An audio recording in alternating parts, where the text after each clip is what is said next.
Very well. Yes.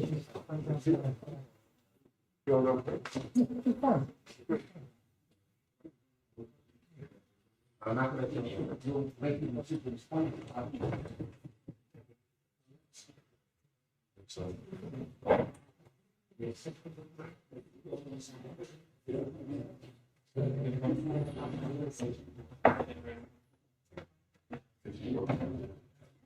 Get ready for it.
Coming to the result. Are you, would you like to be here? They're not gonna call people by name.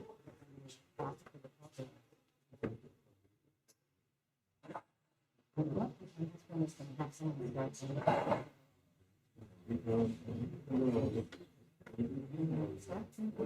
Yeah. I think that that's what we started to show. They didn't teach you that in high school. It's not working.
They'll get that.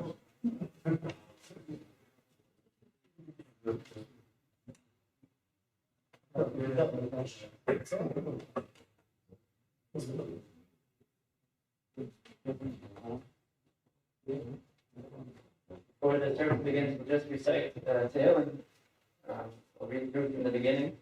I'll read it from time of mind and for the memory and narrative Lord of me. Shreisha, Tatak, Shrei, Deborah, Deborah, Deborah, Even though the life of the way gave on the light and the catch-up, mine shall be all then be told, and now the what shall I say? It's the art of the notion of more shall be better work and then we will see on his part to play like that to be given. There are the night that the given the shame to them. Lama, we should be willing to go in that one man here. And that's the art. And I got this before. And then darkness of them will slip and then after that, should be my start and I got that more. Ah, the better than the photo, I know you got it, and I need to talk to my child, and I'm for she, and spot for the night, I'm out of the night. In the afternoon, I am in the cash, I'm in the nothing, never a car. But the car said, let me share it, that if you tell them, I'm a mosquito, you got to push it there. If you do not believe, I'll give you a dash, about any and out to consider, about the phone, show it up, I'll say, oh. No, that the baby was something else, and the young man who Israeli from Malay, people women have changed, rather than being said. At that time again, I need to really know in machine. We don't know how I am now, which was said, I should have to be Shana. And himself, we can't like my head, with what I shall bring shot. Who are the nice year, and I keep that, so I like that. She never seems to have a nice shot, and I said, Exactly, you know, we are any right, we got our company to manage market, given a wish, and not to be more. There will be people who have said, we plan to do nice market to it out. You do that, you travel, you have to manage to attend to them, said, you put you get ready to so that you have been on India, then go, you saw the open it up, and I, that is the probably be, and the gravity of someone. ושלום נכתב ושכיבה ואישן כתב להם ולדת הדרך תושבי.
It's customary to start with reading some of the Psalms. We'll start with the book Hebrew and English. Mizmor David, Adonai Roi Loesar, Song of David. The Lord is my shepherd, I shall not lack. Minos Deshe Yarbiteni, Amei Menuchas Yina Aleni. God causes me to lie down in lush pastures. Nas Yishayve Yantei B'Magle Tzedek B'Malot Shalom. He leads me through tranquil waters. He restores my soul and guides me in righteous paths. Gam Tielech B'Geit HaMoves Lo Ira Ra. I will fear no evil. Ki Ata Imadi, because you are with me. Shiftecha Mishantecha Hema Yenachamuni. Torah Ta'ala Tofanai Shulchan Neged Soberoi. Shanta Vashem Roshi Kosi Revoya. Achteva Chesed Yerufuni Kol Yimei. May only goodness and kindness pursue me all the days of my life. V'shafti Beis Adonai, and I will dwell in the house of the Lord, La'oref Yomim, for the length of existence. It's customary, we're eulogizing a woman of valor. We refer back to the chapter in Proverbs, Mishlei, Eishes Kayavle Yimtza, a woman of valor who can find Barachot B'Pnimi Mifra, and greater than pearls is her value. This proverb, this chapter, disagreement among the Jewish sages who wrote it and about whom. It's 22 verses. Each verse reflects a different letter of the Hebrew alphabet. The idea being that the entirety of our language is describing this person. There are two opinions about who wrote about this very, very special lady. One opinion, it was Abraham about his wife Sarah, and the other opinion was that it was King Solomon and his mother Bathsheba. Which opinion is not relevant, but the understanding that the woman of valor was as an accomplished person, as this chapter says, is something that we have to reflect upon. It says, at the end of it, is Sheker HaKein Ve'Hevel HaYofi, grace is false and beauty is vain. Isha Yiratz Adonai Tishalo, a woman in awe of God, how she lives her life is what shall praise her. Tnula Mipriya Deha, give her of the fruits of her hand. Bihalula Basharim Ma'aseh, and let her actions sing her praise. In the very beginning, it talks about how hard it is to find a woman of valor. And it said, she's greater than pearls. And it's something that bothers all the commentaries, and it should bother everybody. Why say she's greater than pearls? Why not say that she's greater than gold, silver, diamonds, right? Why pearls specifically? And one of the answers I like to offer is because everybody remembers, pearl comes out of an oyster. It's hidden. It's not obvious. It's not flashy. It's not sitting there and you see when it's done, you see it's breaking. It's hides inside. It's hidden. It's hidden. It doesn't scream out. It's competency. It allows itself to be unfurled, understood. You open up the oyster and then you find the pearl. You open up the woman of valor and then you appreciate who she was.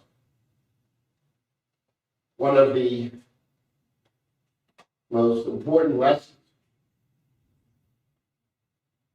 that our Nifteris Debbie Runkle, Deborah Basavida Cohen,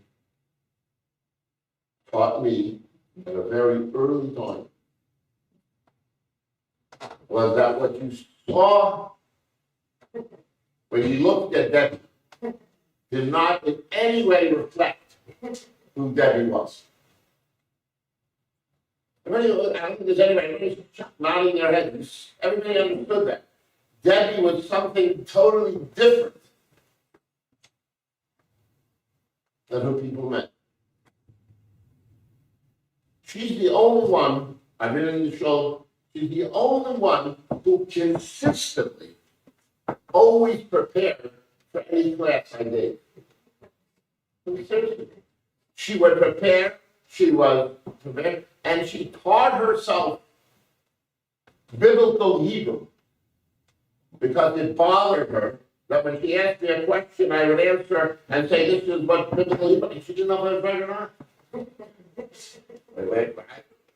I'm talking, I think what it means to me, but arguing.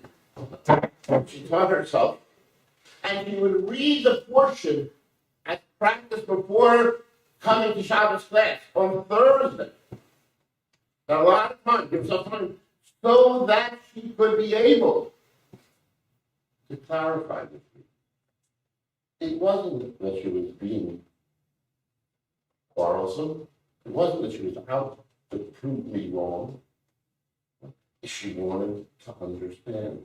She wanted to be able to appreciate. She saw from the time in our shows, from the different speeches and classes she heard over time, how much of our tradition is based upon a proper understanding of biblical Hebrew.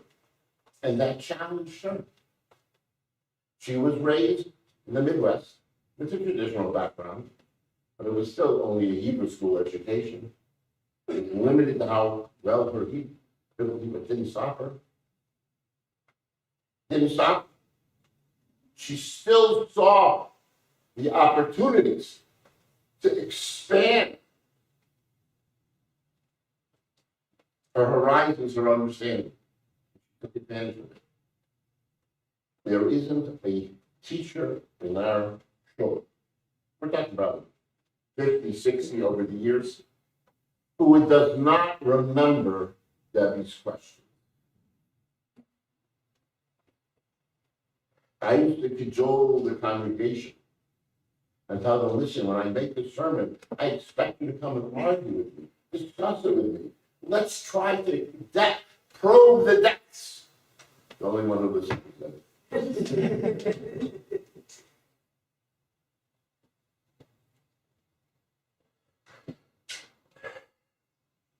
Her tenaciousness.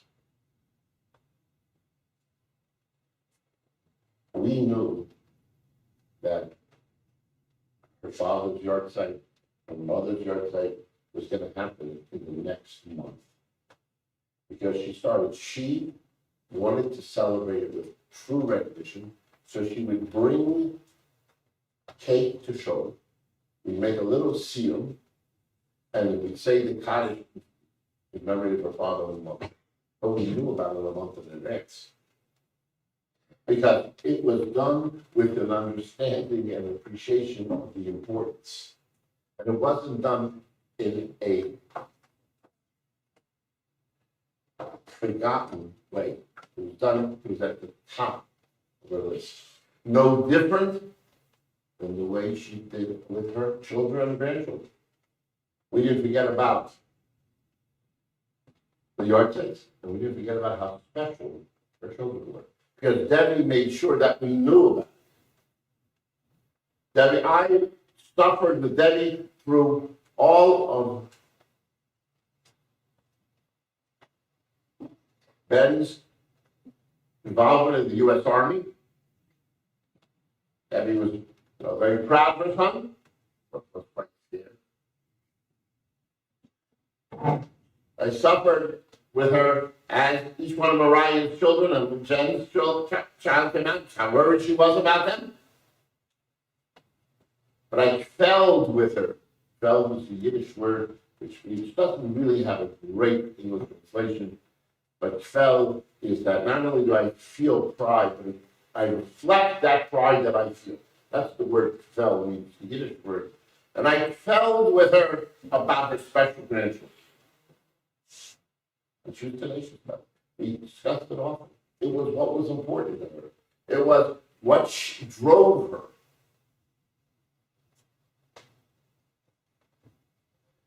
She lived a life. It's interesting. Her job was she worked for the AAA at the Association for the Advancement of Science. And she was part of an Orthodox synagogue. You might think that they were in conflict. There was a lot of conversations about it. There was a lot of understandings. And there was a conversation about different $1 million prizes that AAAS gave and attracted when they couldn't find anybody to do it. There was a lot of conversation. It wasn't, well, you know what, I have one life when I'm in the workplace and another life when I'm at synagogue. She lived an integrated existence. Not necessarily agree with everything I said. I don't want anybody to think that everything I said. But when she dealt with the questions, she asked the questions. They bothered her. This is what the woman of valor, of Proverbs of King Solomon, is somebody that's involved, engaged with life. And doesn't engage with life, not with their self-aggrandizement. There's a very big difference between self-aggrandizement and life. Being involved in life is using the opportunities that life gives us to enhance who we are. When I saw Debbie the first time, I was really expecting what the rabbis joke all the time, that every rabbi has his elderly lady who's going to come up to him after the sermon, says, "Great sermon, Rabbi, I loved it, it was the best thing in the world, and I was expecting that, and that made the rabbi feel so good." Debbie forgot to do it. She might get me very intrigued by that idea. I thought it was a good idea, but I loved the sermon that I had never heard.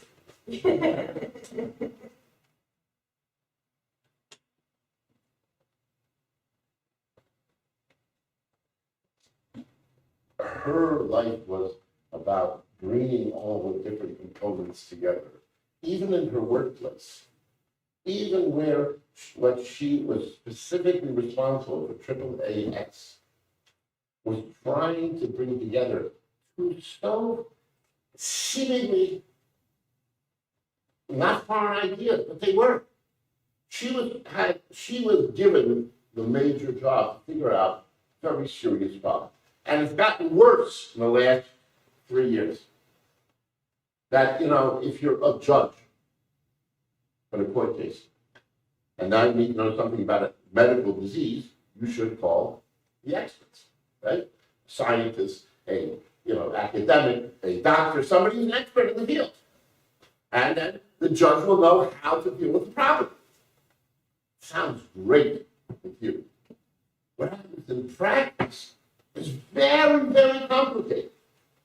Because what happens in practice is that the prosecution brings the expert that agrees with them, and he says, well, he said, and then the defense brings the expert who agrees with them, and he says, what's the poor judge supposed to do? He went to law school, he doesn't know anything, he doesn't know enough about science. How is he supposed to deal with the question? This was her choice, was to be able to integrate two ideas that are so important. The idea of science, the idea of the need of a judiciary. How do you bring the two together? We've had that problem in society in the last 3 years because what exactly is COVID? We don't know. When you don't know what it is exactly, it's very hard to make appropriate judicious decisions. This was something that challenged her, and she was inspired to work on because she wanted to integrate all the components of her life and share that with all of us, specifically children. It is our wish that she shall go up to heaven and intercede for the whole world and deal with this question. What is the true dynamic of COVID? Help us be all healed. Take care of the problems with Jewish people have with anti-Semitism recently, and help her family and help all of us together. What is everything you know? I'd like to ask her son, Ben.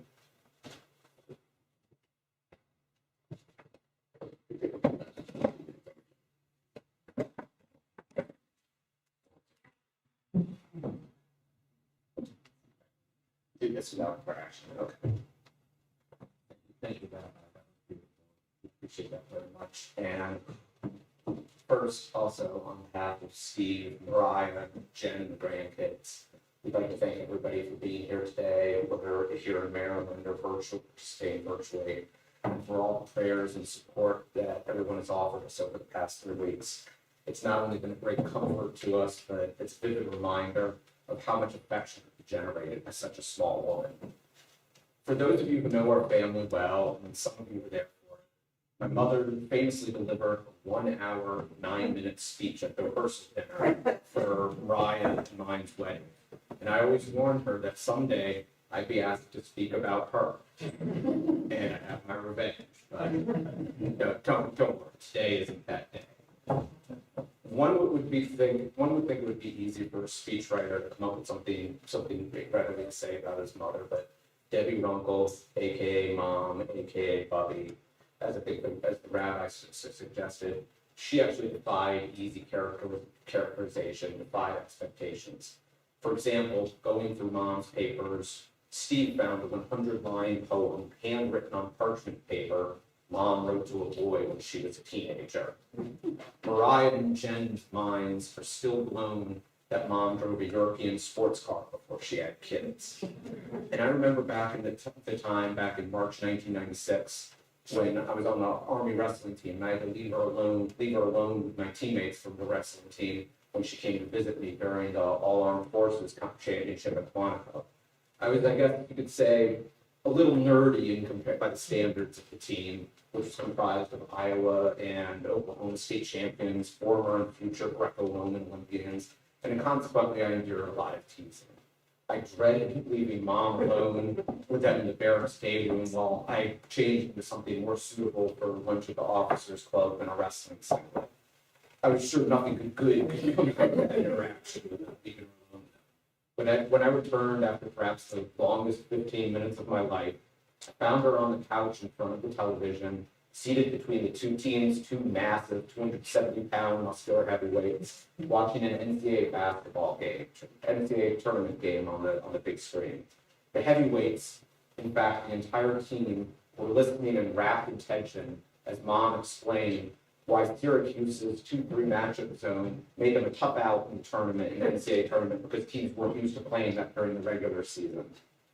As I said, she was full of surprises. So today, I'll just very briefly touch on 3 things I'll always remember and appreciate about Mom. First, I always respected Mom for her dedication and her commitment to her career. It amazes me during my lifetime, most people today switch jobs every few years, every 3, I've probably had 3 jobs in the last 10 years, that for the entirety of my lifetime, she only actually worked for 3 organizations. As a researcher at NIH and then at Morgan Associates law firm, and for over 3 decades at the American Association for the Advancement of Science until she retired last year. Even if I could never explain exactly what Mom did at AAAS, I think the rabbi actually gets a grasp of it than I did. I mean, I know it had to do something with scientific freedom and ethics and courts or something like that. But what I do know is that she loved her work.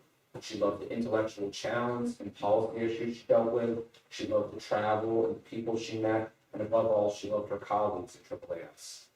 Although she could remain engaged with the policy issues in retirement, I don't think anything could ever substitute for the engagement and interactions she enjoyed with her coworkers, who I think would be shocked if they, spending the state of her office constantly looking at the hurricane that hit it, if they knew how strict she was with us about keeping our rooms clean when we were young. It was again, a contradiction, there's a paradox there. In the end, she set an example of hard work for Steve and I growing up. And in addition to hopefully measuring up to the standards for professionalism she established, I hope to pass these values on to my sons about hard work and dedication. Second, I'll remember how important my mom's Jewish identity was to her. Although my father was technically Jewish by birth, he wasn't really raised Jewish, he didn't practice. And during their marriage, mom made the sacrifice of putting her Judaism briefly on the back burner. She didn't take Steve and I to a synagogue for the first time until I was 7. And even then, she wasn't as observant as she would eventually become. But any halachic transgressions aside, it was a reform in a synagogue after all. She devoted herself completely to Temple Emmanuel. She served, she volunteered, she served on the board of directors and learned firsthand how nasty synagogue politics can get. But the politics that drove her away from Emmanuel weren't the disputes over budgets, which admittedly got pretty heated, but the gradual ascendancy of partisanship over spirituality. And she began to look for something more substantive, more meaningful, and she eventually found it here at OSTT. I think Rabbi Milkovsky pretty well summarized what mom meant to the congregation here, but I'll say this. Whatever value my mother brought to the OSTT community, it was more than repaid by the sense of belonging, the spiritual fulfillment, and the sheer joy you provided her over the past 2 decades. From the bottom of Steve and mine's hearts, thank you. One of the most important aspects of my mother's Jewish identity was also the example it set for my family in creating a Jewish home. I'll never forget how proud David was to preview his bar mitzvah parsha for her, and how eagerly Ari was looking forward to going college shopping with her in preparation for his bar mitzvah later this year. No Jewish holiday, from breaking the fast on Yom Kippur to Hanukkah, was complete without Bubby there. And honestly, I don't think the full weight of her passing will be felt until Pesach, when we have to hold this year's Seder without her. Finally, and most importantly, there was mom's devotion to her family. It would be an understatement to say that Steve and I were not always the easiest kids to raise, although it was mostly Steve. But despite our distorted delinquencies, and mostly Steve, never gave up on us. Even the one time that she, after a particularly egregious report card in the 9th grade, when she told me, Ben, I'm giving up on you. She didn't mean it. Her devotion to her family was instilled by her father, Victor, and mother, Marcella, and her fond memories of growing up in Minneapolis with her older brother, Jeff, and her younger sister, Phyllis, who's here today. Thanks to this example, Steve and I will never know the full extent of the sacrifices Mom made to raise us in an era when there were few resources or support structures available to a single mother of 2, let's just say, rambunctious boys.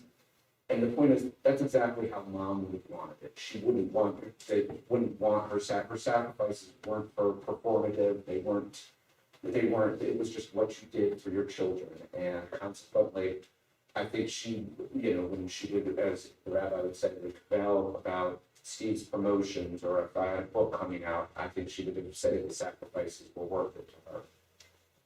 Mom's love and devotion seemed to grow exponentially as a new generation was added to the family, and she went from Mom to Bubby. For the past 8 years, I can't think of a single conversation with my mom that didn't start with her proudly recounting Tyler Runkle's latest adventures and achievements. Bubby never missed one of David's orchestra concerts, and she happily schlepped out to Virginia to sit in the sun and watch Ari play soccer or baseball. And yes, when I purposely entered David in a wrestling tournament in Wheaton 2 years ago, she was there in the bleachers, the loudest voice cheering him on to first place. Her love for her sons and her grandsons extended to her nephews Josh and Travis, her nieces Jessie and Carly. It extended to her cousins Jay and Daphna, and to countless other relatives from New York to Minnesota to California. And it no doubt would have extended to her grandnieces and grandnephews as well. I mean, she loved them. Those of you who know me know I'm prone to passionately arguing politics, and that I'm opinionated. Where do you think I got these traits from? When I was young, we used to have a monthly dinner with my grandfather Victor and Uncle Jeff and his family, often at our house in Kensington. After dinner, the children would usually adjourn to the basement to play, while the adults would argue politics over coffee. As the oldest grandchild, I'd often remain upstairs and listen as Jeff would take the 60s radical point of view. Grandpa would argue from the Hubert Humphrey Cold War liberal tradition. And Mom, although her political views which evolved over the years, would take the contrarian Reaganite line. Although she held strong views of her own, Aunt Pat, Jeff's wife, was generally wise enough not to engage too deeply in these debates. If there is a heaven, I firmly believe that after a lot of hugs and joyful tears, my mother said, so as I was saying, and that Mom, Grandpa, and Jeff are renewing a debate from 30 years ago, while Grandma Marcella and Aunt Pat roll their eyes at them.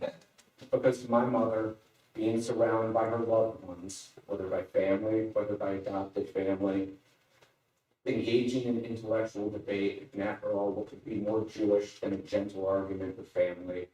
To her, that would have been her idea. That would be her idea of heaven. Thank you, and God bless y'all.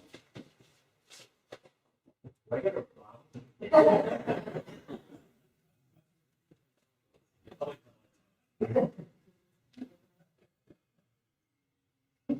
I ask you everybody to turn to the side. Speaker is back with the coloring, and therefore we must not enter the room where that is possible. And for the record, and he knows that he.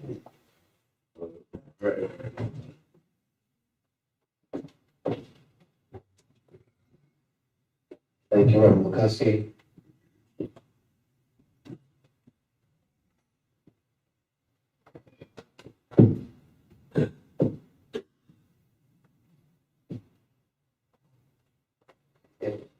If OSCT, our shul is like a family, which we are, then Debbie was our matriarch. I believe that Debbie represented everything that our shul represents. Warm, she was friendly, loving, opinionated, but not judgmental. She was growth-oriented. She would learn, and she would seek the emes, the truth.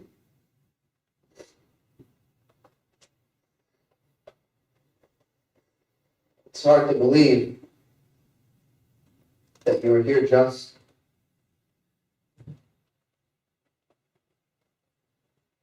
a few Shabbos ago with Ben.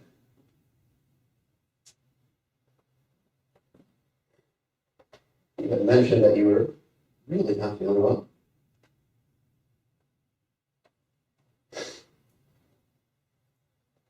In fact, you were almost the first woman here every Shabbos. In my nearly 20 years in the community. And during COVID, you were usually the only one here for services.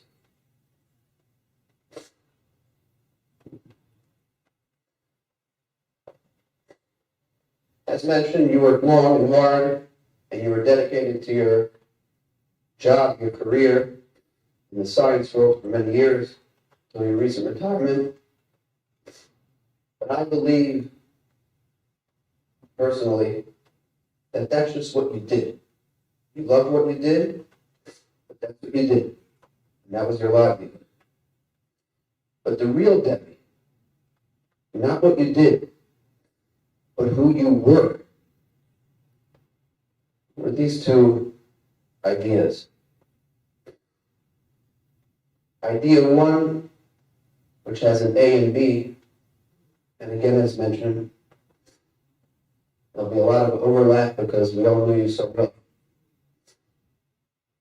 But 1A is your love for your family, and 1B is your love for your shul, for OSCT, and the community. And these are not verbs, they're nouns. It's who she was. You love Ben and Mariah, David and Ari, Stephen and Jen and Tyler, who our family got to know pretty well over the years. You doted on them all the time. Talked about their accomplishments, their milestones, and the various challenges that they were going through.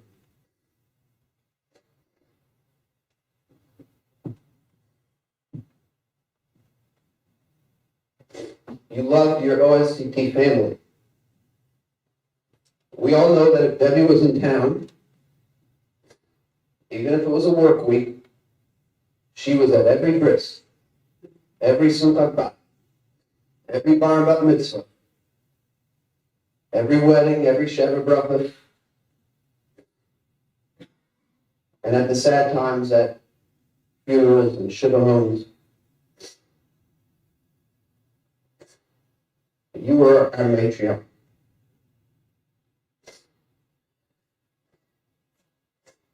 And you asked about our family.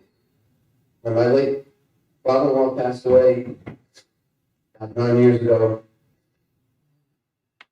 he became close with my mother-in-law. You'd always eat over when she was in town. You would ask about other family members that you got to know over the years and spend holidays with.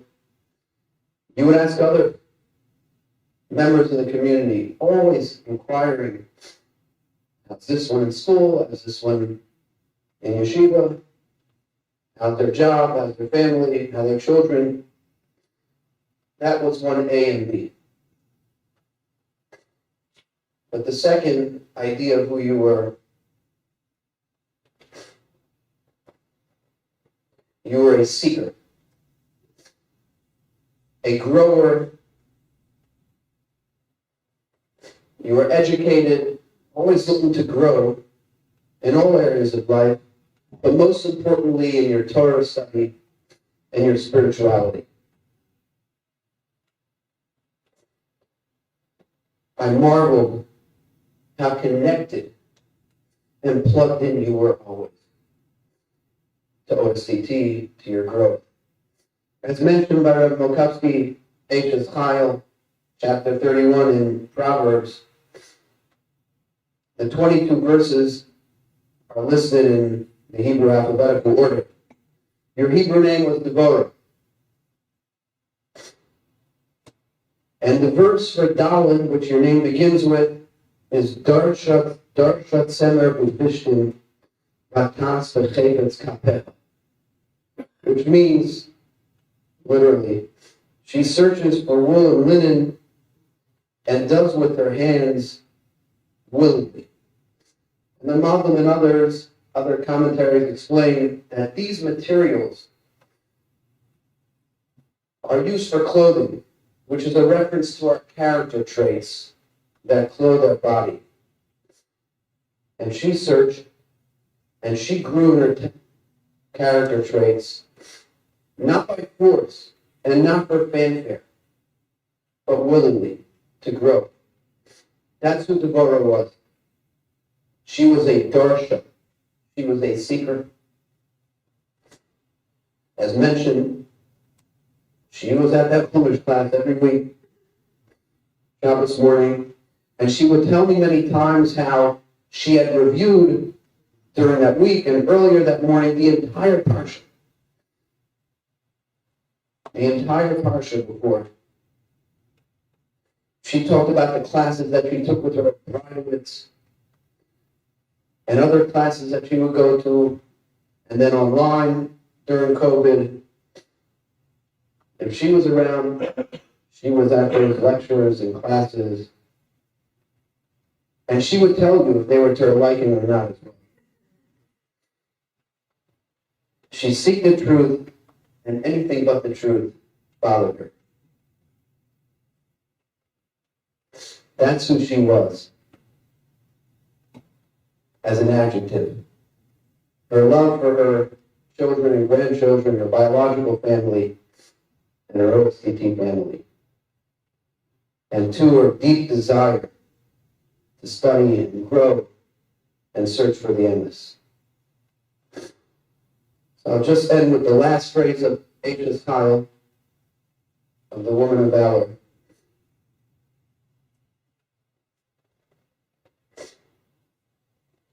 Enula mipriya dea v'halua bashar maseh. Give her the traits of her hand. Let her be praised in the gates by her own deeds. In other words, her deeds are her testimony.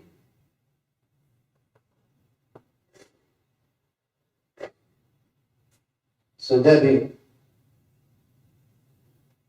as you go before the heavenly throne on this rainy day, we understand it's an illustration that the gates of heaven are open, waiting. Pray for your loving family.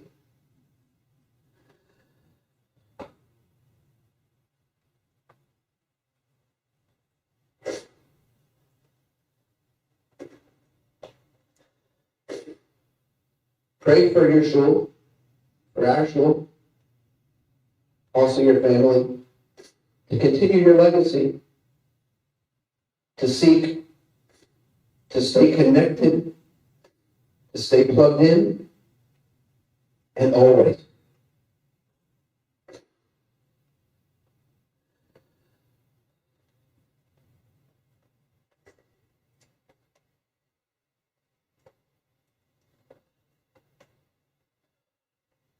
You'll be sorely missed by all. Okay, so Chabad, remember, should be a blessing, and we should learn to come to Mashiach. We'll all be reunited. Amen.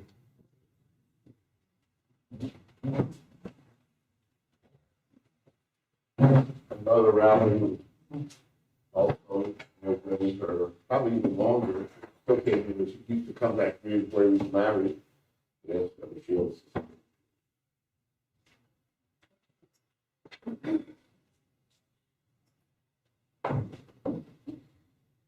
It was a little surreal to be here, to know that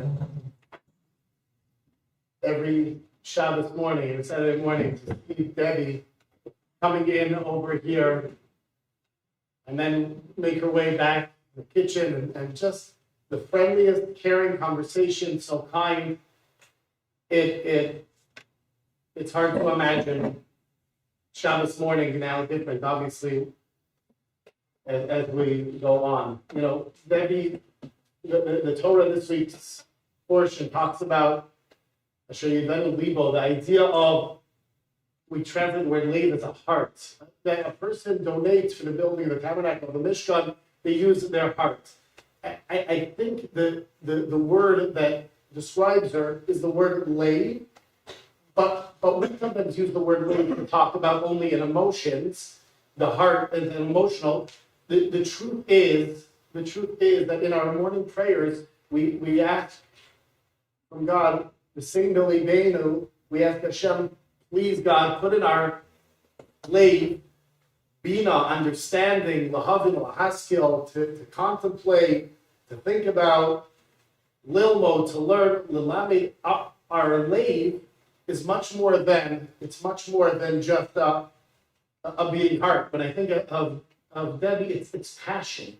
When I think of the character trait that she brings out, and so much has been spoken about, is the passion, which the truth is after the structure of the temple, the quality, right? The leader of the time, Rabbi Yochanan ben Zakkai, asked the students, what's the most important quality?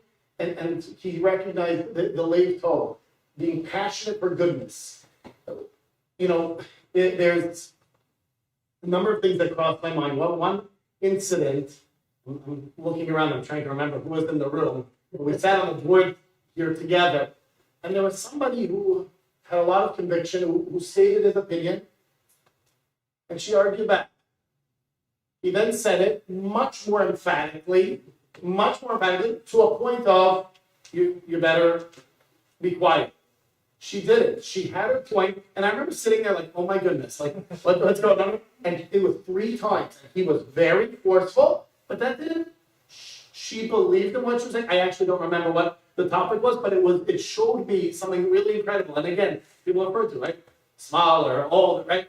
It didn't matter to her. She believed what she was saying, and that was true when it came to whatever the issue was that the board was discussing. It was true when she came with her Torah questions. that if she wasn't satisfied, her passion, she wanted to experience a proper Shabbos meal. I remember what she would say, which is the week. And when she would come, again, caring, involved, again, that same lady, but there was, say, tenacity, passion. It was a deep care, and that's what made the conversations with her so enjoyable, because you knew that it wasn't just the hi, how are you, and just passing by. It wasn't just a passing conversation. It was, I care about you, cared about Rachel, about our kids, right? And that was the conversation. And then she would share about her family, because it was the leave. It was a deep care. There was there was, I don't know how many years ago, someone had the great idea that she'll be in charge of soliciting for kiddush. So what did that mean? That meant that you're going to be asked. Your son's graduating, right? When's that kiddush happening? And then you think, okay, we'll get to it, or we'll find a Shabbos. It didn't matter. Now we're back in shul, right? COVID's over. When are you doing that kiddush? And with a care, because she understood that when we celebrate, it's not to ourselves, it's with others. When we have the various simchas in our lives, it brought a joy for so many more than just yourself. I think of her desire to come to shul. I think of the conversations, and I wonder to myself, having had the privilege of growing up with a Jewish education, with being able to grow up in a home of Torah mitzvos, how does a person change themselves to go and make a change, right? For me, this is the way that I always have lived. I haven't known much different. And I hear the words, right, Rapport shared so beautifully, right, Mokowski, we're saying that, and I think it's because it's not enough. It's not, my life isn't a checklist where I've done enough, I've done this, and I'm okay with it. In my mind, that's the lave, the mavakesh, the tenacity. It's a desire to not just say, I'm okay with where I'm at. And to me, that's inspiring.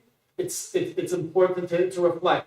What is it that we as a family, we as a congregation, we together as a larger family, what is it that we can learn from Debbie to be able to push ourselves to be in shul, to push ourselves to ask questions, to go and care about other people, so that when we're asking them, they know that we genuinely care about what it is that they have to say. And that really is so much of what our shul is, and that's why she fit in so beautifully. I think that if I would live anywhere else, where would we have connected with somebody of a different age group, different affiliation, different background?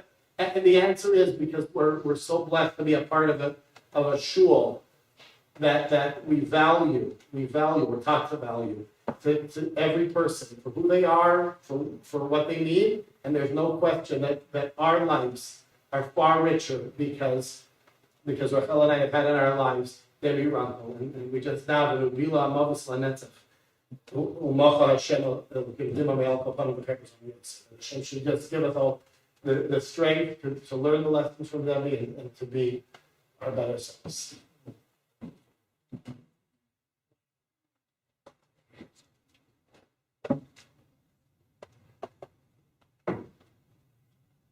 Debbie wanted to integrate her two families and live around. And so, when Mariah married into the family, so Debbie started the campaign for when's Mariah going to come and speak to the synagogue. So thank God one of the areas of Mariah's expertise is dealing with teenagers and with the brain, right? Mariah not being fully. So it wasn't too long till Mariah came and spoke and educated, and he gave Debbie we were all educated and gave Debbie so much nachat. And I'd like to ask Mariah to speak.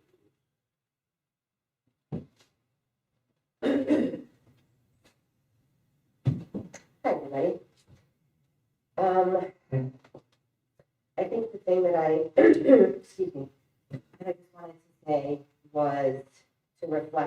what everyone else has said today, which is one of the things that being Debbie's daughter-in-law was an interesting experience in the best possible way. Because all of the ways that you all reflected about the way that she pushed people definitely got reflected back to her family in a very positive way.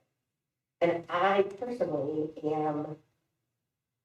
I also came to Judaism as a choice. And she, in her very, very lovely, special way, would be very clear to remind me I learned very early on that it was not judgmental, and it was meant to help me to decide and to make choices about the family that I wanted to create with them and how to raise our boys. And I think the most important thing for this exact moment is for everybody to remember that time is not guaranteed. And take some time today, tomorrow, next few days, and really sit down with someone that you love. Talk to them, ask them what they're thinking, what they're feeling, what's important to them. Because in times like this, that's what we're going to walk away with. And so on behalf of Jen and myself, the daughters-in-law, that she was very clear that she loved. We were her daughters of choice, and we're very grateful to have met them. And so I just ask all of you in Debbie's honor, over the next period of time, to help those you love, tell them something about yourself, learn something about them, and take a moment and take a deep breath and just remember that it is what you walk through the world with as my dad calls it our matrix, the matrix of your decisions, of your actions. Debbie was very deliberate in everything she did. She was very clear about why she was doing it. And for many, that wasn't the easiest thing. And if you took a moment to sit down with her and to learn from her, you realize everything everyone said today, which that she was a woman of conviction and passion and love. And I personally, and I think I can speak for Jen also, are very, very grateful that she welcomed us into her home, into her life. She treated us as if we were from her. And the gratitude for that is beyond measure. And in addition, I also wanted to thank everybody for OSTT for being, so amazing to all of us. Second day of Passover lunch was always here at OSTT. And we're just very, very grateful for everything that you provided for her. And we know that it was a reciprocal relationship. So on behalf of Jen and myself, we are very grateful. And may her memory be for a blessing.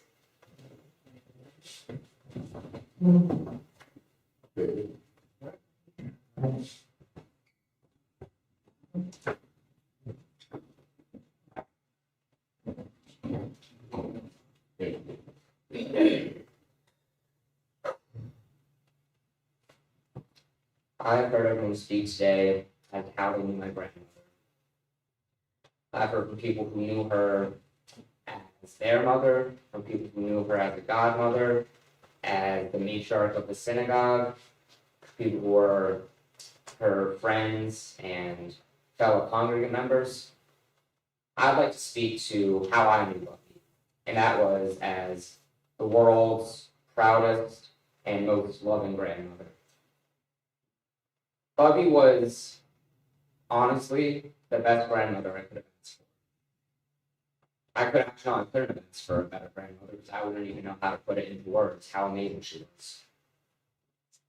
She loved all of her grandkids. She was so proud of us. And more than that, she never missed an opportunity to let us know. Not just, and obviously, let everyone else know. I don't just mean verbally, I don't just mean her having the Streets part of us, I mean that she was there for every one of my concerts that she could go, except from COVID, she was there. Whenever I wrestled in Maryland and she was able to go, she was there. My brother, when she was worried that Ari wasn't getting enough attention out of the middle grandchild, she cleared out a whole day to go to the Native American History Museum with him. And her and Ari could talk about Judaism and religion like nonstop. With Tyler, she was there almost every weekend, from what I understand, to take care of him. And Tyler doesn't know how lucky he is that he got to see her so much in the past few months. I don't have to say, may her memory be a blessing, because I know that it will be. It already is. I just hope that I can move forward in life, and all of us can move forward in life, and continue to feel her love for us as we move forward without her. I'd like to thank you all so much for how supportive you have all been, for how welcoming you've been. This congregation meant so much to Bubby, and hearing you speak, it's clear to see why. As I said, all of us will be able to move forward knowing how much she loved us and how proud of us she is. And that is something that's how I'm gonna remember. Thank you.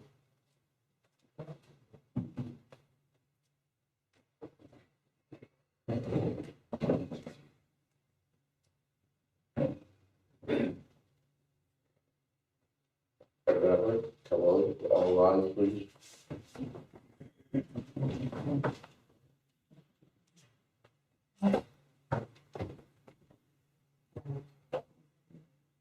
Oh, I'm sorry.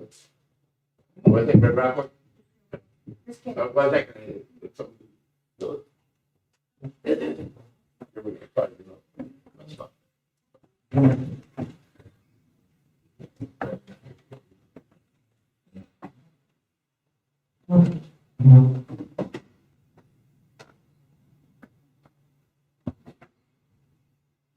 Well, I'm the member of the family, so excuse me, I'll do my best. Debbie was my big sister and my protector of my childhood and my crazy teenage years. When I got into trouble, she was always there for me. She always stuck up for me. When I was grounded in my room, every day she'd bring me brownies or candy or magazines. She'd sit with me and keep me company. We were very close when we all lived in Minneapolis as a young family. And all these years that I've been in Minneapolis and you all have been here, and to hear all of this about her is so comforting to me because it's a part of her I don't think I got to know as well. These past months, Debbie has been in touch with me and expressed some worry about her health. And we talked almost every day. And she knew something was happening with her. And I think what is now is that there is no struggle. She is at peace. And I would like to read a poem at this point. Don't think of her as gone away. Her journey's just begun. Life holds so many facets. This birth is only one. Just think of her as resting from the sorrows and the tears in a place of warmth and comfort where there are no days for years. Think how she must be wishing that we could know today how nothing but our sadness can really pass away. And think of her as living in the hearts of those she touched. For nothing loved is ever lost, and she was loved so much. And a short little paragraph from a beautiful E.B. Cummings poem. And this is how I feel about my sister. Here's the deepest secret nobody knows. Here's the root of the root, and the bud of the bud, and the sky of the sky of a tree called life, which grows higher than the soul can hope or mind can hide. And this is the wonder that keeps the stars apart. I carry your heart. I carried it in my heart. Thank you.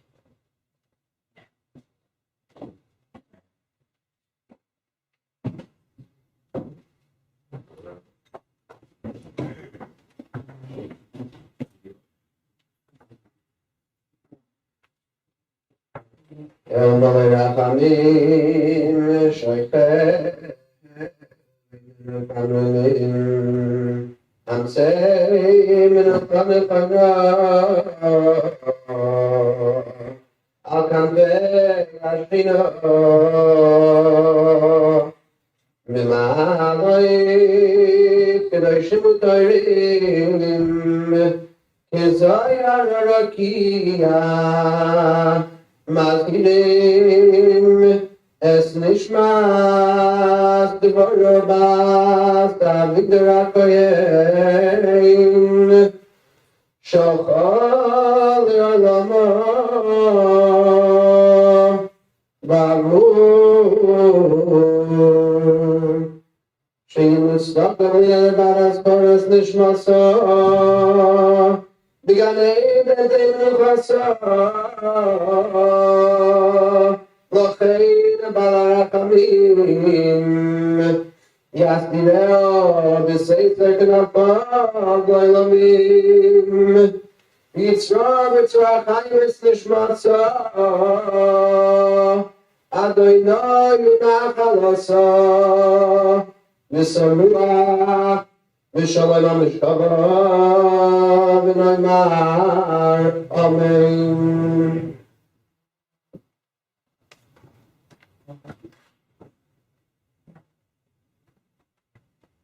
Is anyone acting as a pallbearer? Step forward, please. We can step right out in the hallway here. We have a little more room.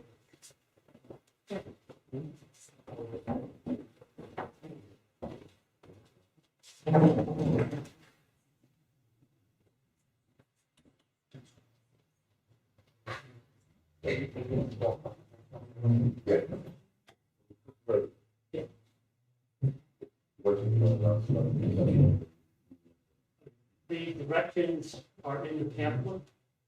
The quicker way is to go to ICT. I'll plug in the address that's on the in the brochure. We're all going to just meet out there. So.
Yeah, get a column with it.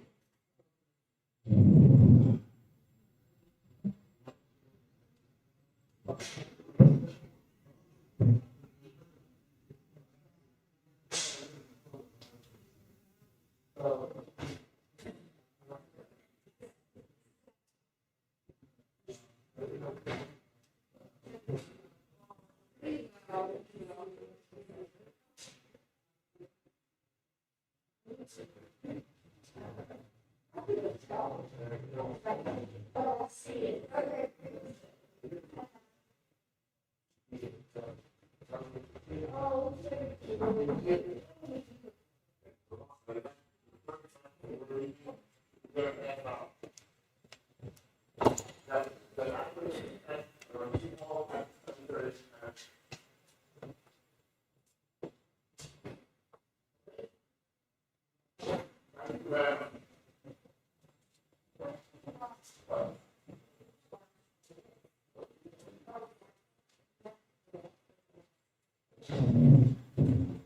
no.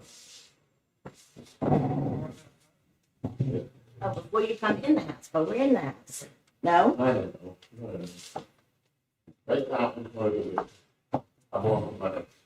We have to go, so. And you know what direction, right? Yeah.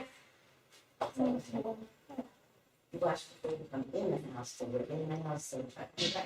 So what about the dwelling structure? We do that.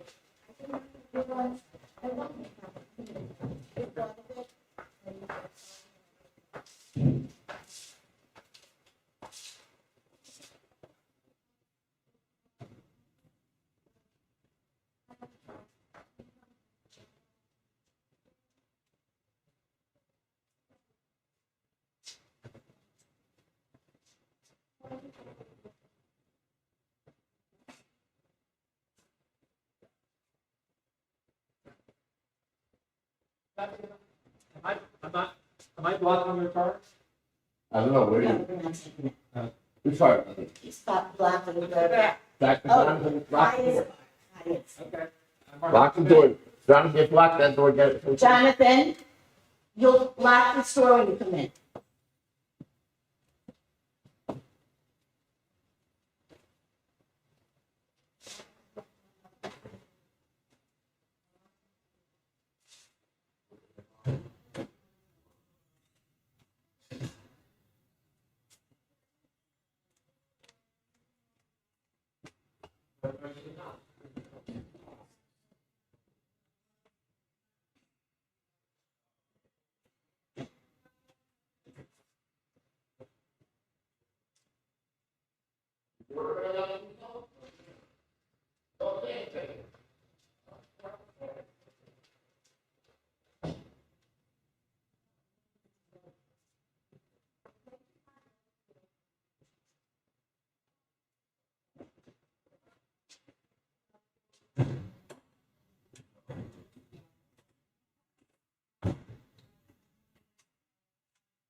with CRP. And you can go ahead and move.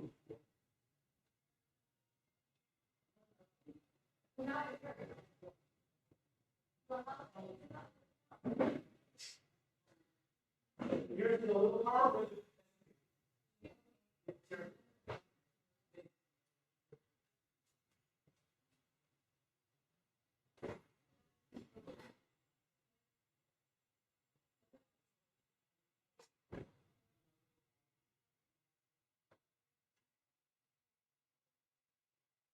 One each. One bag.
someone drive under the bus.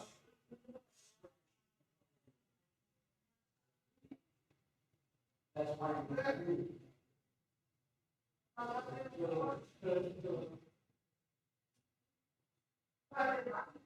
No, it has to be moved out of the way.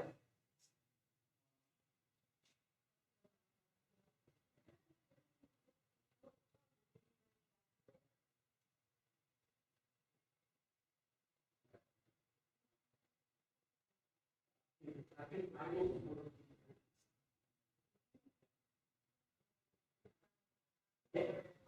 I will want to get it. Yes. The bus is my responsibility. So I will get it. Today, you know, everything's pretty fit. Yeah. I will get it.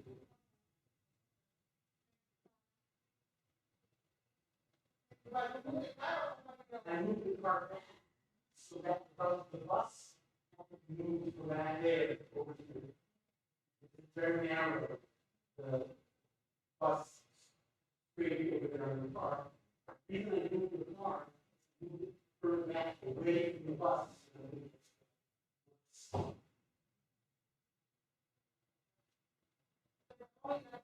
Just that little, it's right in front of the front. I will make sure that this is. Okay? Yeah. I will get, because she knows. I just want, I just want to make sure that we do this properly, because someone made this money, and we need to make sure that it's, okay? Okay?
Hold on one second.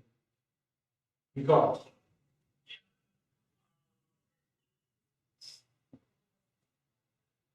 What? Couldn't hear you.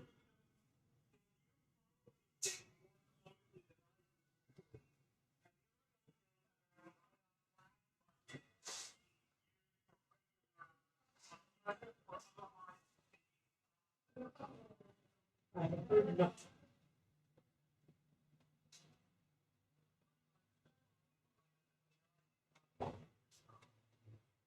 They don't have enough drivers for most of the routes, so.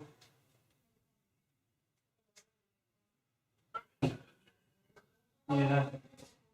No, I heard nothing.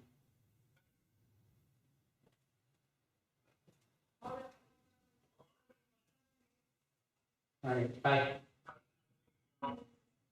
Every bit as miserable as being outdoors in the rain would be expected to be. All right, bye.